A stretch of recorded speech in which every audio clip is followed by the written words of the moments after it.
And welcome back to Comic Frontline, everybody. I am Brant Fowler, aka the Gonzo Goose, back with you for another Rebirth review. This is Aquaman #1. And before I even get started, there may be spoilers throughout this review, so I want you to be warned. If you have not read Aquaman yet, you need to go pick it up, read it, and then watch this review if you don't want to be spoiled. So, Aquaman #1 is written by Dan Abnett with pencils by Brad Walker, inks by Andrew Hennessy, uh, colors by Gabe Eltaeb, letters by Pat Brousseau, cover by Walker, Hennessy, and Eltaeb, and a variant cover by Joshua Middleton. So this particular issue, it had a nice build-up.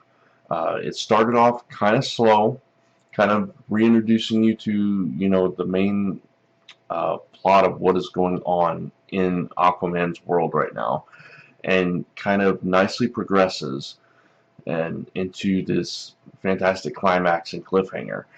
So I really love the pacing throughout this entire issue. I thought it was really well done. We do open up with a little bit of a rehash if you have been reading Aquaman for a while.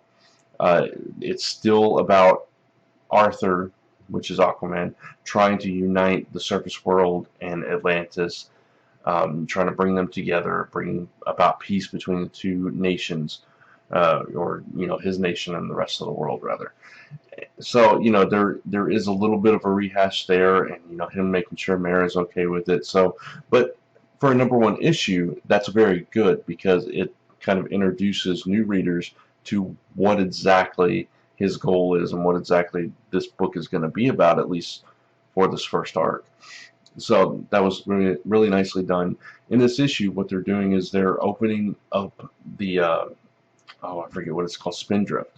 It's basically their land-dwelling embassy for Atlantis, and they're bringing in people from different nations. Like one character is, and I'm blanking on her name, but she's a member of the British Royal Navy. And I like the fact that when she keeps saying that, she keeps saying British Royal Navy. And Mara corrects her later on, saying you don't need that epithet. Is that epithet? However you say that word.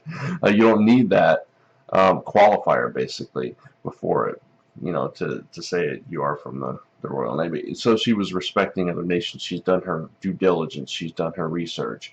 And she's, studied each and every person that was coming to the embassy today.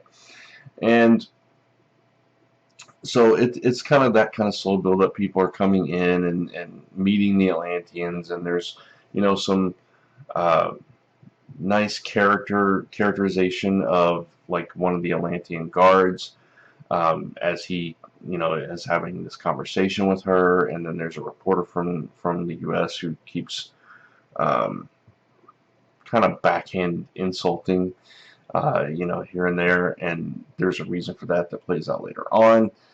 And so I thought it was a nice build-up, because then you come towards the end, and again, spoiler warning, if you don't want to be spoiled for the end of the issue. I'm not going to spoil the whole thing, but just beware. Something happens with one of the guests there, and they do something that causes a lot of chaos. And we know from the Rebirth issue that Black Manta is coming for Arthur, and he's targeting Mara. Well, we see the beginning of that in this issue. As Black Manta gets involved, there is an altercation between him and Aquaman to end the issue. And by the end of this issue, at the beginning, it's like all cheerful and hopeful and peaceful. And, Aquaman and Mara are standing tall and proud. Their dream is being achieved through this coming together of peoples and nations and surface and Atlantis. And it's really nice, and then you slowly deconstruct that till the end, where it's utter chaos, and all his goodwill, all his good work might have just been undone, and you see him panicking in this. And it was really nicely paced, nice flow to the dialogue, nice flow to the story. The art, it's a little different than we're used to in Aquaman. The faces look a little bit different than we're used to, but that's not a bad thing. It's still fantastic, beautiful art. There's some really nice panel work here. There's one scene in particular where someone is trying food and they realize it's not something they'd really want to be eating, and the young British captain, she's just kind of looking down and kind of smirking a little bit, and it's a really well done art piece. There's like little tiny nuances and details throughout each and every panel that you can really appreciate. So it's a really great storytelling, really great panel layouts, a nice variation of big, bold, in-your-face close-ups, and some nice far-away detail shots. Some gorgeous backgrounds, and the coloring work is fantastic. These figures pop off the page like you would expect in a book about Atlantis. So I thought it was a fantastic opening issue, even if it was a little bit slow for like probably the first 2/3 of the issue. It's a lot of setup and a lot of reading to get to that point, but it kind of lulls you into this false sense of security, and then boom. But it does kind of tease Black Manta's involvement towards the very beginning as he's watching them on their porch just talking, and so you know it's coming, but you have to wait for that, and I love that. That was fantastic pacing. So I thought it was an excellent first issue. Did it blow me away? Probably not, but again, I think it was a very solid effort for this first issue. I thought it was fairly new reader friendly, even if you don't know what's been going on in Aquaman, even if you haven't read any of that. I think from Mera and Aquaman's conversation up front, you get a good sense of what's going on and what's happening at this stage in Aquaman's story. So you don't really need anything before that. You don't really need to know, like, oh, Aquaman's origin. They actually touch on that. They say you're a man of two worlds. So, and if you don't know Aquaman's origin, that's pretty much it. He's a man of two worlds. He was, born of an Atlantean mother and a land-dwelling father, and he's the king of Atlantis, king of the seas, if you will. So, and they reference Orm kind of destroying goodwill. He's not in this issue, but they reference it, and so on and so forth. So, great introductory issue to this new volume of Aquaman. I'm going to give this issue a 4 out of 5.